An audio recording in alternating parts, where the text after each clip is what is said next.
rapport sur la terre. Nous avons choisi votre maître pour accomplir une œuvre et une mission divine. Nous ne permettrons pas que des êtres proches de lui et qui ont accès à son aura se servent de lui et de sa parole pour justifier leur bassesse. Sachez que je vous entends et que je vous... Soyez conscients de votre mission sur terre. Soyez conscients de votre mission sur terre. Donc, c'est le thème de cette célébration et tout ce qui va se dérouler va se le faire autour de ce thème. Dans ce thème, soyez conscients de votre mission sur terre. Combien de mots importants qu'il y a là-dedans? Conscient, mission, terre. 3. Conscient, mission, terre. Et ça se rapporte exactement à ce que nous faisons là maintenant. Donc, si nous allons prendre le large avec un bateau, la première chose qu'on devrait savoir, la première chose qu'on doit avoir en soi, c'est la conscience. Bénédiction, car c'est dans le regard du Père est la vie, et il n'y a rien de plus grand, c'est le trésor des trésors. Mais quand un archange vous parle comme ça, qu'est-ce qui vous passe par la tête? Qu'est-ce qui vous passe par la tête quand un archange vous parle ici? Que vous êtes là depuis 3 ans, depuis 4 ans, depuis 5 ans. Alors il a dit plus de 3 ans, il a duré 10 ans, de 14 ans, de 12 ans.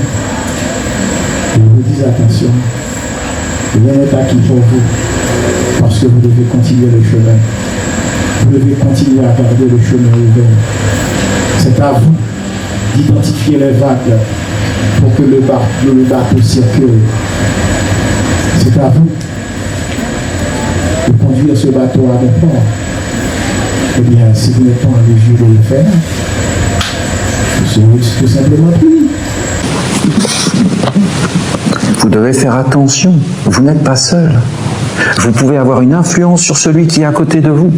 Si toi, tu as décidé de mettre ta vie par terre, ça te regarde, personne s'y opposera. Nous, les Esséniens, on ne s'oppose pas à ce que quelqu'un détruise sa vie. Mais par contre, qui touche à un autre Essénien et l'empêche d'avancer dans la lumière, écoutez, ça va jusqu'où? Ce n'est pas la lumière qui entre dans le monde et chemine d'un être à un être. Vous comprenez? Il faut aller jusqu'au bout des paroles que l'on prononce. Il faut s'éveiller dans l'intelligence et le mettre en action. Si tu veux vivre la conscience de ton âme, soit il faut que tu sois complètement pur, vide du monde des hommes. Vide du monde des hommes. Soit tu es un élu du Père. Ça, c'est un mystère. Il y a 2 façons de s'approcher de Dieu. Soit tu es complètement pur et vide du monde des hommes, soit tu es un élu. Un élu, c'est un mystère, peut-être je vous en parlerai tout à l'heure. Un élu, c'est un mystère, un mystère. Un élu, il vient d'en haut, il ne vient pas d'en bas. Rappelez-vous les paroles du début de l'évangile selon saint Jean. Moi, je viens d'en bas. Toi, tu viens d'en haut. Celui qui est céleste est céleste. Celui qui est terrestre est mortel. En réalité, celui qui vient d'en haut, c'est un élu du Père. Il n'est pas un homme ordinaire. Il est un élu du Père. Il y en a très peu. Si tu rencontres un élu du Père, alors tu as un accès. Mais si tu ne respectes pas l'élu du Père, alors tu profanes ce que Dieu a donné. Il n'y a rien de pire que cela. L'impureté ne peut entrer dans le monde divin, et je me tiens à sa porte pour qu'aucun mélange ne soit possible. Le feu détruira tout ce qui est impur. La nation essénienne sera bénie tant qu'elle fera les œuvres du Père et de la Mère. Il n'y a qu'un maître qui peut diriger la nation essénienne. Vous comprenez? S'il n'y a plus de maître, soit un être qui est complètement pur et vide du monde des hommes, soit un élu du Père. Si vous n'avez pas un tel être à votre tête, vous êtes perdu. Je suis juste et fidèle, et rien ne pourra changer mon être. C'est un état de fait. Vous pouvez prier autant que vous voulez, vous pouvez vous prosterner, vous pouvez prier Dieu, vous pouvez appeler tous les êtres, l'archange Michael vous frappera. Je suis juste et fidèle, et rien ne pourra changer mon être. Vous ne pourrez pas changer, même avec toutes vos prières. Je serai fidèle au Père et pas aux hommes. Ici. Voilà. Vous avez ici un monde concret, et vous avez un monde subtil avec des esprits, des génies, des égrégores. Et ce que disait l'archange, c'est que cet être, ces êtres-là, ils attendaient la nouvelle religion pour être libérés. Libérés. C'est pas les humains. Hein. C'est pas les humains, c'est pas les animaux, c'est pas les... Ce sont ces êtres, les esprits, les génies, les mémoires ancestrales, les mémoires. Ils veulent être libérés. Et comment ils peuvent les libérer? Est-ce qu'un homme peut les libérer? Non, aucun homme, aucun. Il faut que la porte ici s'ouvre. Voilà. Si la porte ici s'ouvre, la porte ici, des anges, alors, et que des hommes sont capables d'accueillir cette porte dans la pureté. Aucun homme ne peut faire ça, il faut être préparé. Si la porte ici s'ouvre, tout est possible. Si la porte ici ne s'ouvre pas, ce n'est pas possible. Si la porte ici se ferme, tout ça c'est dans les ténèbres. Vous comprenez qu'on ne doit pas avoir de jugement et qu'on ne doit pas enfermer les êtres? Est-ce que vous comprenez? Quand la porte est fermée, qu'est-ce que vous voulez y faire? Des êtres vont dire, Olivier, tu es orgueilleux, tu es un prétentieux. Mais voyons, tu as dit que saint François d'Assise n'avait rien compris au christianisme. Je dis que saint François d'Assise est un être extraordinaire, un être incroyable comme le christianisme en a donné. Et cet être a été au plus haut qu'il pouvait aller, des égrégores, mais que cet être n'avait pas de contact avec les mondes supérieurs, tout simplement. Donc à partir du moment où la porte n'est pas ouverte, même pour un être comme saint François d'Assise, eh bien tu ne peux pas avoir accès à l'intelligence. Parce qu'aucun homme n'a accès à l'intelligence, c'est que Dieu qui a l'intelligence. Et c'est lui qui la donne ou ne la donne pas, comme il choisit. Et si vous regardez le message de l'ange à la fin de l'évangile, eh bien il dit « Dieu a décidé ». Et voilà, il y a eu cet homme, je ne me rappelle plus le message, mais cet homme a plu à Dieu. A plu. Voilà. J'ai plu à Dieu. Je suis vraiment désolé. Hein. Ah ben non, mais il faut s'excuser, là. Après avoir dit ça, il faut s'excuser, parce que c'est la catastrophe, vous comprenez? C'est l'enfer sur terre de dire ça. Ça y est, t'es l'homme à abattre. Hein. Si tu plais à un monde supérieur, il faut absolument t'éliminer. C'est les ennuis qui commencent si tu dis ça. J'adore ce message, lisez-le. C'est l'ange qui parle. Cet homme n'était pas très intelligent, hein, mais bon, c'est Dieu qui a décidé. Hein, c'est vraiment marrant comme message. Hein, mais oui, c'était bon, voilà. Mais c'est tombé sur lui. Pourquoi? Dieu seul le sait. Les voies du Seigneur sont impénétrables. Et ça veut dire quoi? Ça veut dire que si cette porte est ouverte, tout est possible. Si cette porte n'est pas ouverte, beaucoup de choses sont possibles, beaucoup, mais pas d'avoir accès au monde divin.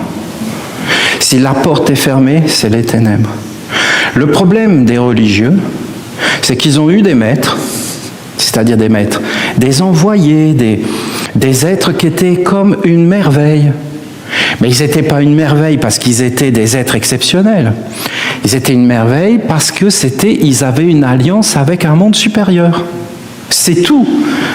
Après, t'enlèves l'alliance avec les mondes supérieurs, c'est rien du tout, c'est un homme ordinaire. Aucun homme n'est grand. C'est un monde supérieur qui décide, à un moment donné, de faire une œuvre. Cette œuvre sera faite.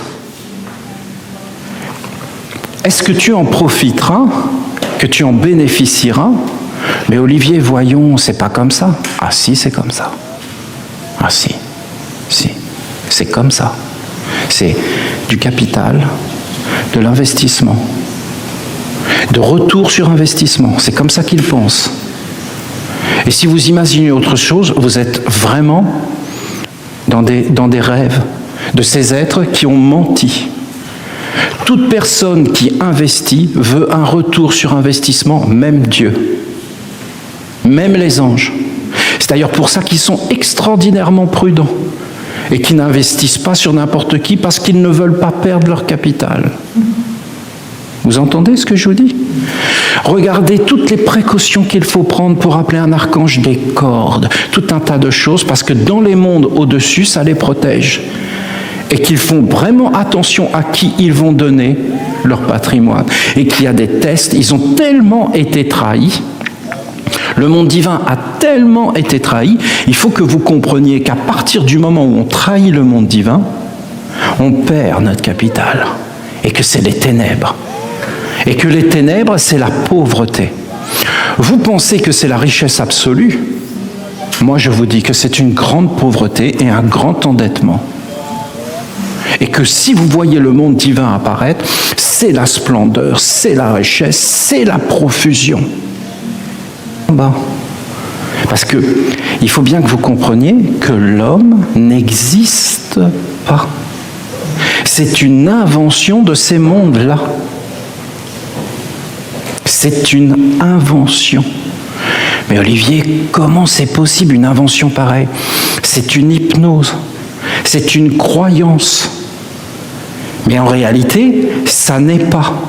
Si vous attendez que le corps vous quitte et vous lâche pour vous apercevoir que ça n'est pas, vous allez voir que vous avez mis tout votre investissement dans quelque chose qui n'existe pas.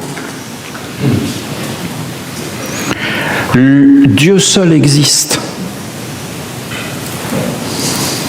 Est-ce que l'homme existe? L'âme de l'homme existe, son âme, mais cette âme est avec Dieu.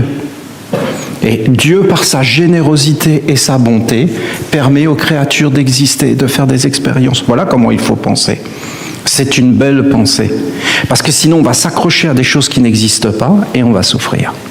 Et la souffrance va arriver. Du passage, verset 22. Réussir l'examen de passage, réussir l'examen de passage, comme doit offrir le meilleur de sa vie, le meilleur au monde divin. Réussir l'examen de passage, réussir l'examen de passage, l'homme doit offrir le meilleur de sa vie, le meilleur au monde divin. Être désillusionné n'est pas forcément facile à supporter. Bien souvent, les hommes chérissent leurs illusions, s'accrochent à elles et vivent avec elles. Si on leur enlève, ils sont complètement perdus, ne savent plus qui ils sont et où ils doivent aller.